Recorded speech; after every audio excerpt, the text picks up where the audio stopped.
Hi, my name is Ian DeLeon Case, and today I will be talking about making the switch to fair trade food sources. We live in an imperfect world carved by evil and hardship.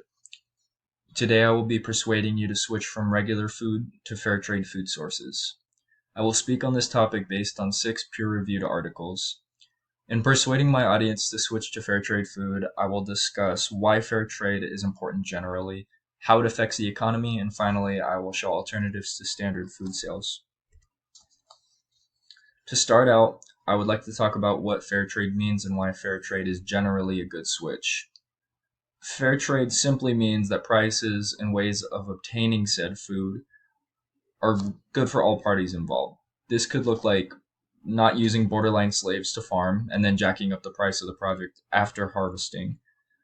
Other than ethical and economic issues, generally fair trade is good for everyone involved. In an article titled Insights about Motivations for Consumption Behavior in Italy, the authors speak about 3 social patterns to consider. The first one concerns the consumption for a good cause or to help others. The second one concerns fair working conditions, and the third one concerns companies with questionable behavior.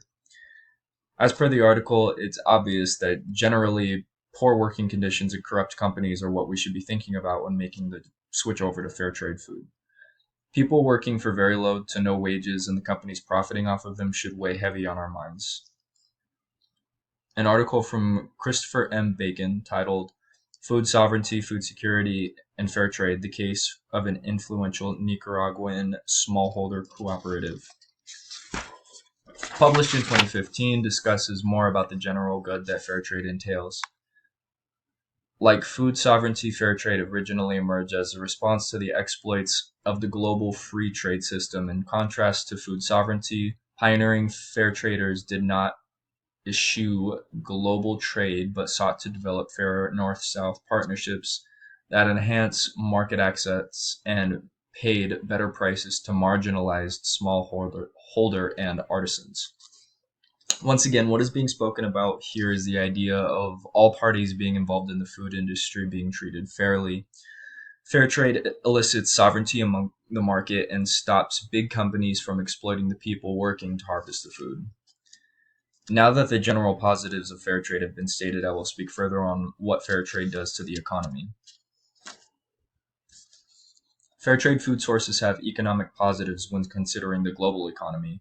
An article from Kim Burnett titled Trouble in the Fields, Fair Trade and Food Sovereignty Response to Governance Opportunities After the Food Crisis, published in 2014, talks about how global food and agriculture should have been protected by policies.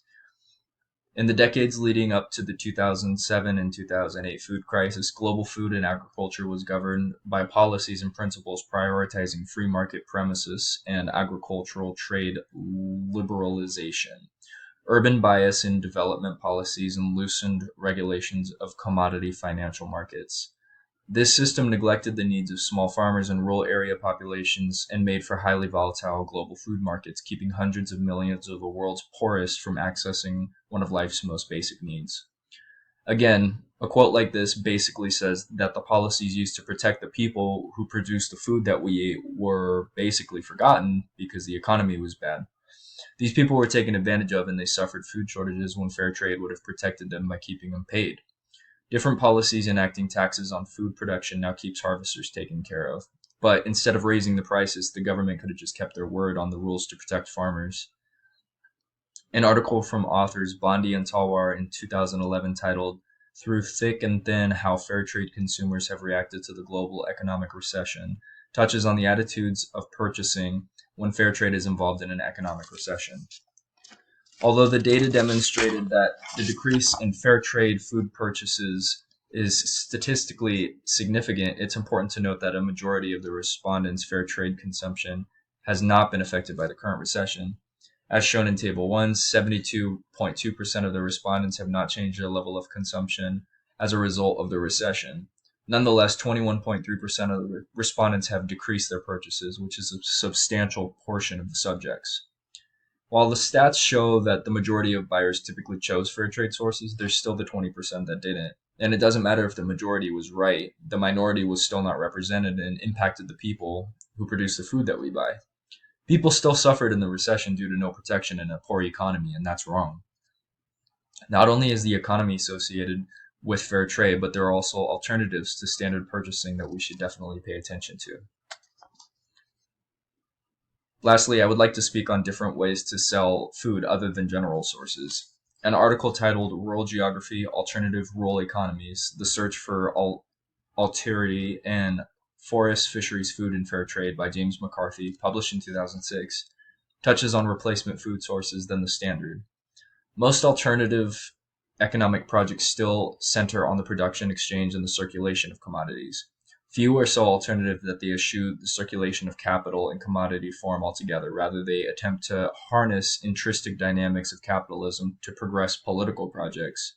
Some thus argue that alternatives that reinforce notions of consumer sovereignty, state incapacity, and refined communities are themselves neoliberal in important respects, an interpretation that points towards current debates over the value of neoliberalism as an analytical category. And they got that from Barnett and Castry from 2004 and 2006. Basically, what this article is saying reiterates the idea of changing the way we buy by going toward a system of neoliberalism. And neoliberalism basically means that we need to stop including big government and big companies in purchasing because they don't always keep their word in the protection of our producers. Switching to this ideal makes things more fair by harvesters taking out that middleman and letting producers sell directly out into the world of having big companies mediate. It's a form of capitalism that rejects the government being involved in how producers are selling. An article titled Fair Trade and Fair Trade Certification of Food and Agricultural Commodities, Promises, Pitfalls, and Possibilities by Sen and Mahumder, published in 2011, discusses local government initiatives for shrimp farming in Thailand. In Thailand, community-based collective action and local government initiatives kept the negative environmental impacts of shrimp farming under control. In recent years, concern among many Western buyers and retailers over the environmental and social impacts of shrimp farming have increased monitoring of shrimp farms by transnational regulatory bodies, most notably the Aquaculture Certification Council. These two regulatory imperatives do not necessarily work together. The environmental standards of certification are put in a technical language in which local communities have no say. Vandergest proposes that no matter how difficult the task, local communities should be involved in setting some of these standards because transnational ethical initiatives are after all meant for protecting the interest of these local communities. And what this blurb touches on is the idea of a good local government being in control of farming to protect farmers' rights. Instead of major government control, bringing the power back to the people doesn't necessarily guarantee protection, but it definitely ups the chances of the local farmers and workers being protected. Big governments and companies won't care about the little guy as much as the locals. This will strengthen fair trade practices to keep producers in ethical business.